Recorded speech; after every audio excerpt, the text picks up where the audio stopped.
Hello, my name is Annie Oakman. I am a real estate agent in Massachusetts and Connecticut. And if you found yourself here today, you are probably considering purchasing a home. So, if you're thinking about buying a home, with me personally, I like to do a buyer consultation one on one. We meet, either have coffee or we can do Zoom as well if that's easier. And we'll talk through the home buying process, what your wants and your needs are, and also the paperwork that would need to be filled out. But for today's purposes, I'm just going to run through some of the paperwork. So I'm on the wrong form already. Okay. So we're going to start with the licensee consumer relationship. So this is a form that hasn't changed. This is one we've been using for a little bit, but this just lays out my fiduciary duties to you as your real estate agent. So we would be checking off that I'm working as your buyer's agent, you're the buyer, and then we sign and put the date. And then this second page just describes the type of agency representation. So the seller's agent, buyer's agent, which is what I would be working with you as a buyer's agent if you're looking for a home, facilitator, designated seller and buyer, and dual agent. So dual agent would be if I would be working with both the buyer and the seller, and that would have to be agreed upon by both parties. The buyer and the seller would have to agree. So the next one, this one is one that's been updated recently. So this is the exclusive buyer agency agreement. So this is a contract between a buyer and a real estate agent outlining the terms of their working relationship. It specifies the services that are being offered, the duration of the contract, compensation being paid to the real estate agent.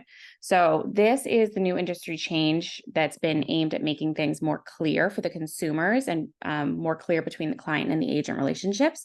It sets expectations in terms of what services are being provided and how the real estate agent is getting paid.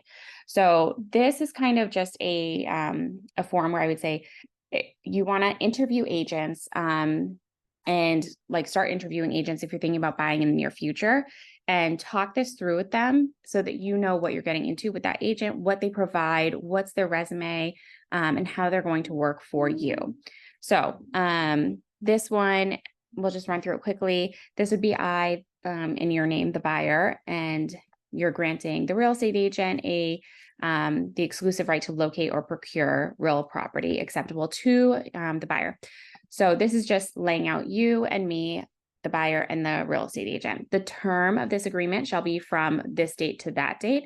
So it can be any date. So I think that's an important thing to know. So if you want to just see one property with an agent and see if it's really going to work out, you could do a one-day deal, a one-day term.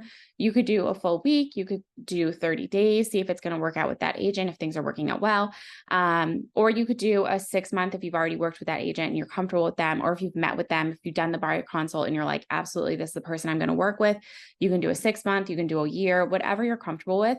I think that's really important for everybody to know, is that this is flexible, and you don't have to feel like you're stuck with an agent who may not be working out for you. So broker services, this lays out what the real estate agent's job is and how they work for you, buyer's responsibilities, and then understanding that the buyer is able to investigate the information, all of that. So then the second page is compensation. So this is important to note. Compensation is not fixed, controlled, or recommended by law. So it's fully negotiable. So compensation has always been fully negotiable. It is still fully negotiable. So that's important to know. Service fees, hourly fee. So personally, at this time, I do not charge service fees or hourly fees. I typically do a commission. So if we're working together, we would discuss the commission, what that commission will be.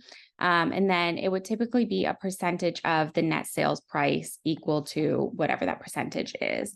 And that, again, something that's negotiable that you work out with your real estate agent.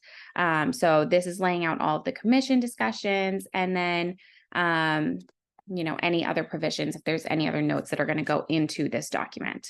So that is the buyer agency agreement, which again, it's needed to show a property. So if I'm going to show you a property, we need to sign that document in order to get into the house. And then in addition to that, we need to sign the disclosure to existing buyer agency agreement. So this is an additional disclosure to what we just discussed. This disclosure attaches to the EBA agreement between the broker, myself, and the buyer, which is you, executed on this date. So it is an agreement making sure that you understand that fees are not fixed, controlled, or recommended by law, and that they are fully negotiable. So that is what this agreement lays out. And again, sometimes the seller will be offering the commission. And if the seller is offering the commission, say we agree on a 3% commission, and the seller is offering 3% to myself as the buyer's agent, then you wouldn't have to cover that. And it's negotiable. If the seller is offering 2%, but we had signed an agreement on 3%, then we would discuss what's going to happen with that remainder. We can ask the seller to cover commission. So there's different ways to go about the commission, and it's always going to be a conversation. So every property that we go tour, I would be letting you know, hey, this seller is going to be offering X, so this is where we're at. So it's always going to be an open communication. We're always going to try to be on the same page, make sure that you're understanding what the seller is offering and making sure that I'm communicating everything with you.